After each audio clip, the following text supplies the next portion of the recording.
President Trump is still weighing options for U.S. military action against Syria. He met with Defense Secretary Jim Mattis today after warning Russia on Twitter to expect a missile barrage. Here to outline what kind of calculations the administration may be considering is Edward Djerejian. He's the director of Rice University's Baker Institute for Public Policy and a former ambassador to Syria. And he joins us now from Houston. Ambassador, fantastic to have you with us. Thank you so much for joining us. My pleasure. You describe the president's modus operandi here is enrage and engage. What should the engagement look like here, and should it include military strikes in your view? Well, obviously the president wants to respond to the use of chemical weapons. He has done this a year ago with the Tomahawk strikes. That was really a one-time military action. I think what he needs to determine now is what would succeed in deterring Bashar al-Assad from continuing to use chemical agents against his own people and targets in Syria. So this strike would have to be more consequential, I believe, than the one last year, or it should be sustained military actions over a certain period of time that will degrade his capabilities to the point where he is really deterred from using chemical weapons. And Ambassador, do you think that is a plausible strategy, specifically that there could be a run of attacks that's finite but longer than the 1 day of attacks that meaningfully degrades Assad's ability to continue his actions? Well, the safest and most risk-averse action would be a consequential one strike.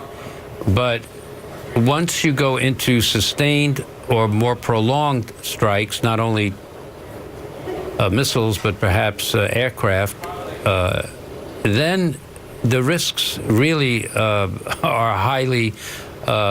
much higher. And therefore, you have to think about the day after. So this is one of the big challenges that the Pentagon has and the national security establishment around the president has in advising him on what to do. But the real problem, if we can step back on this, is that what happens after whatever military action may be taken? Is there a strategy? Is there an American strategy that is a coherent one that will allow the United States, after taking military action, to have a voice in what the future of Syria can be according to our own national security interests and those of the Syrian people? And by that I mean we are in the eastern part of Syria. We have special operations forces there. We have about 2,000 military personnel there. It's an important part of Syria where most of the oil wells are, and we have political leverage by just being there now. Are we going to use that political leverage in determining the future of Syria, and at least to have some cards in our hands vis-a-vis the other key actors, Russia, Iran, Hezbollah, and others? So obviously the U.S. is up against a formidable group of countries there. Is there a strategy, Mr. Ambassador, that you think that would get allies involved, that would allow the U.S. to build a coalition? What might that strategy be?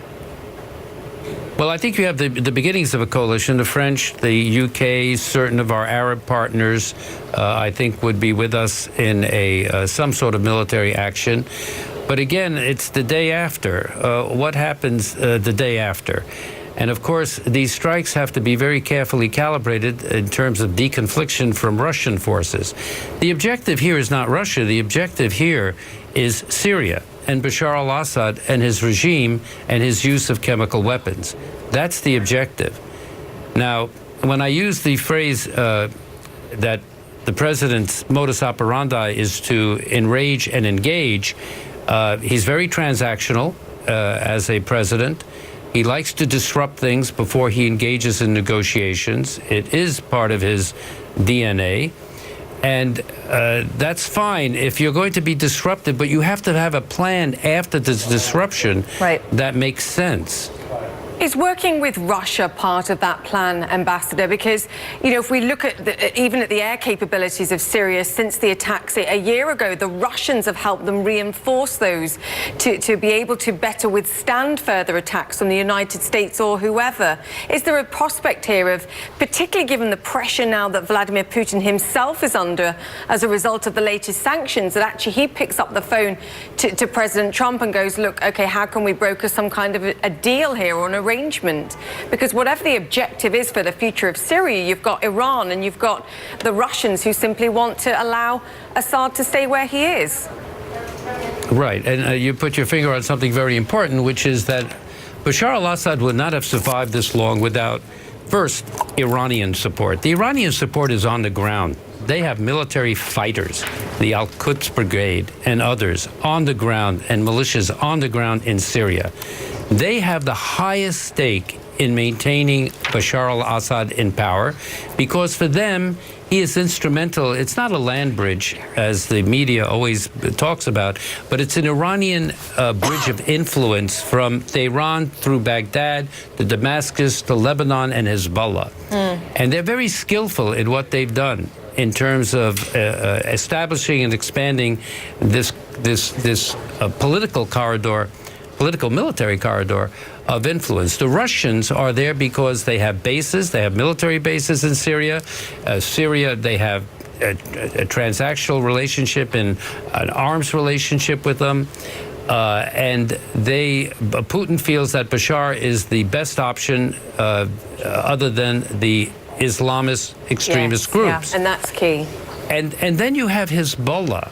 And what we forget in this equation is that they're building up quite a training capacity in their fighting in Syria and becoming more and more a potential threat to Israel on Syria's southern border. So you have all these actors in place. And the point I'm making is that if we want to have a hand in the game, to have some cards in this game, we are there in east of the Euphrates. How can we maximize that position? And how can any military action that the president decides to take now be translated into political leverage? All good questions. Our thanks to Ambassador Djerejian, director at Rice University's Baker Institute for Public Policy. Thank you.